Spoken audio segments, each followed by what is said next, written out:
Ang mundo ay puno ng misteryo at kababalaghan. Mga kwentong bumabalot sa dilim, nagtatago sa anino ng gabi. Sa bawat sulok ng ating bayan, may mga nilalang na nag-aabang, mga kwentong handang magpakilabot at magpatindig ng balahibo. Sumama kayo sa Sindak TV Story sa paglalakbay sa mundo ng paranormal, misteryo, at mga kwentong hindi mo malilimutan. Dahil dito, ang katotohanan ay mas nakakatakot kaysa sa katang-isip.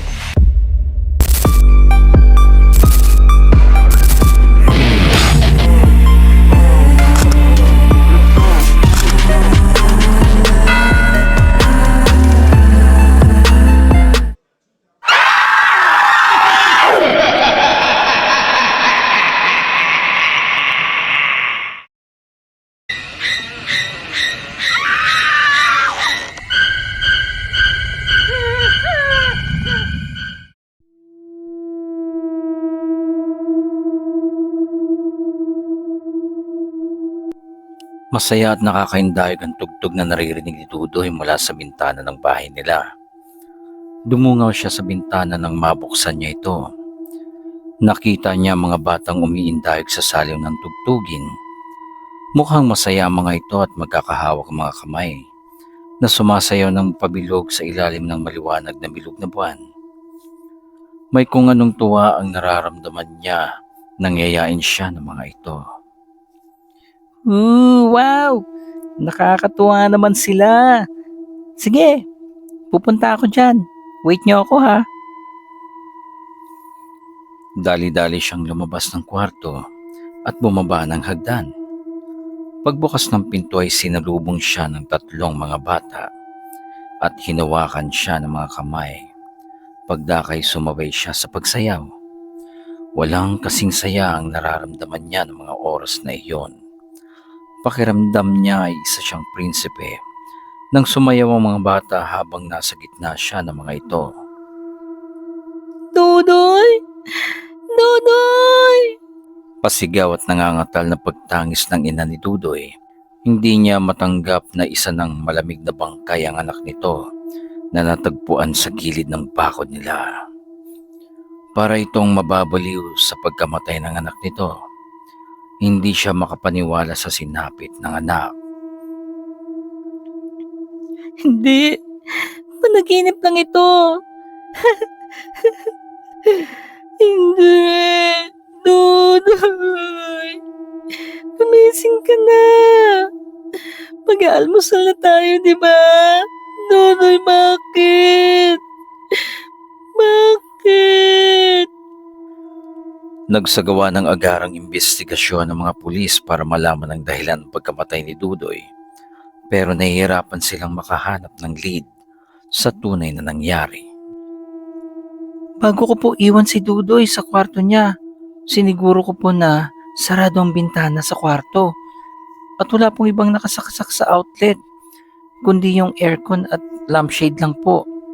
Tulog din po siya nun, kaya pumasok na po ako sa kwarto ko para matulog. Totoo po yun, Chief. Gawain ko po kasing i-check ang lahat bago ako matulog. Sinilip ko muna si Dudoy sa kwarto niya, which is lagi kong ginagawa. At nakita kong mahimbing na ang tulog niya. Saka naman ako bumaba, nag-check ako kung nakasara na ba ang LPG at mga saksakan. Pati na rin yung bintana at pinto sa baba. Kung gayon, papaano siya nakaalis ng bahay? Mrs., kahit kami, hindi namin alam kung paano ito sisimulan pero makakaasa po kayo na hindi namin ito titigilan hanggang makuha namin ang tunay na lead sa kasong ito. Salamat po, Chief. Muli po nakikiramay po kami sa inyo. Lumipas ang 3 linggo ay kabilugan na naman ulit ng buwan. Walang ulap at klarong-klarong langit kaya naman maliwanag ang sinag nito na parabang nangaakit ito sa mga bata. Sa kabilang barangay na hindi kalayuan sa bahay nila Dudoy ay may malungkot na bata na nakadungaw sa bintana na nagngangalang Joy. Gusto sana niyang lumabas at makipaglaro sa mga kaibigan na kasalukuyang naglalaro ng patintero. Nagpasya ang mga kaibigan niya na doon na lang maglaro sa bahay ni na Rose. May 15 bahay ang pagitan mula sa kanila. Bawal kasing umalis ng bahay si Rose dahil mahigpit ang mga parents nito. Mas gusto ng mga parents niya na sa tapat lang sila ng bahay maglaro. At bilang pasasalamat sa mga kaibigan ng anak, ay pinagluluto nito sila ng merienda para hindi na sila lumayo. Gustong umiyak ni Joy nang makita ang mga kaibigan na dumaraan papunta kina Rose. Inggit na inggit siya sa mga ito dahil malaya silang lumabas kahit anong oras man nila gustuhin. Oh, ba't gising ka pa? 10:00 na. Gising ka pa? Opo, matutulog na po. Sige na, mahiga ka na. Tingnan mo nga mga ate mo tulog na. Ikaw tuloy na mas bata sa kanila, ikaw pa itong nagpupuyat. Pagbalik ko at gising ka pa, nako, malilintikan ka talaga sa akin. Nakayokong tinungo nito ang higaan na tumabi sa gitna ng mga ate niya at nagtalukbong ng kumot para hindi makita ang nanay niya. Nang marinig ni Joy na isinara na ng nanay niya ang pinto ng kwarto ay tinanggal niya ang kumot na nakatulukbong sa mukha nito. Mas lalo siyang naawa sa sarili nang maalala niyang hindi siya pinayagan na makipaglaro sa mga kaibigan kahit na minsan lang ito magpaalam. Sana, tumakas na lang pala ako. Minsan na nga lang ako mag-request, hindi pa ako pinayagan. Buti pa si Kiko, Jordan, Rose, Muymoy, Kulas, at Marnie. Payag mga parents nila na maglaro sila kahit gabi na.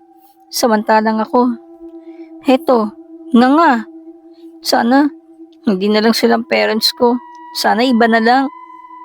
Malalim na ang gabi pero hindi pa rin siya makatulog dahil sa sama ng loob. Maya-maya pa'y may narinig siyang masayang tugtugin sa labas.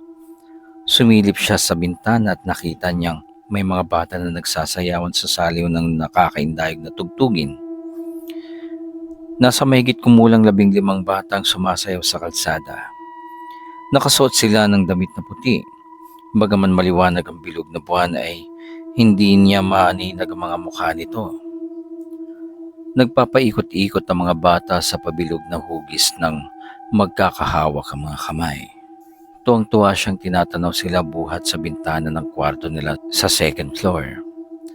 Maya-maya pa'y huminto sila sa pagsasayaw at lumingon sila sa kanya. Nagtaka din si Joy at tila kinabahan. Kumaway sila at nakangiting niyayaya siya ng mga iyon. Ako yata ang kinakawayan nila. Tulog na sila ate eh. Bababa ako. Mukhang masaya dun. Sumenyas siya sa mga bata para mag-antay sila sa kanya. Tinignan niya muna ang mga ate niya at nang masigurong malalim na ang tulog ay dahan-dahan niyang binuksan ang pinto ng kwarto. Tinignan niya muna ang mga ate niya at nang masigurong malalim na ang tulog ay dahan-dahan niyang binuksan ang pinto ng kwarto. Sunod na pinuntahan niya ay ang kwarto ng nanay at tatay niya at pinakiramdaman niya muna ito. Alam niyang malalim na ang tulog ng mga ito kaya naman dahan-dahan itong bumaba ng hagdan na nakatiyakad para hindi siya makagawa ng ingay mula sa kahoy na sahig at hagdanan. Akma na sana niyang bubuksan ang pinto nang magbukas ito ng kusa at bumungad ang 3 mga bata. Tara na. Kanina ka pa namin hinihintay. Sasayaw tayo at maglalaro. Kinabahan man ay nahiya na itong tumanggi sa kanila. Hinawakan siya ng mga ito sa kamay at ramdam niya na malamig ang mga kamay nila. Nang makasalamuhan na nga niya ang mga ito ay nawala ang magkahalong takot at kaba na nararamdaman ito kanina. Ang saya dito. Sobra-sobrang kasiyahan ang nararamdaman ito habang nakikipaglaro sa mga batang ngayon lang niya nakita at nakilala. Hindi niya alintana ang paglipas ng oras ng gabing iyon. Nalimutan niya ang kanina'y sama ng loob nito sa nanay.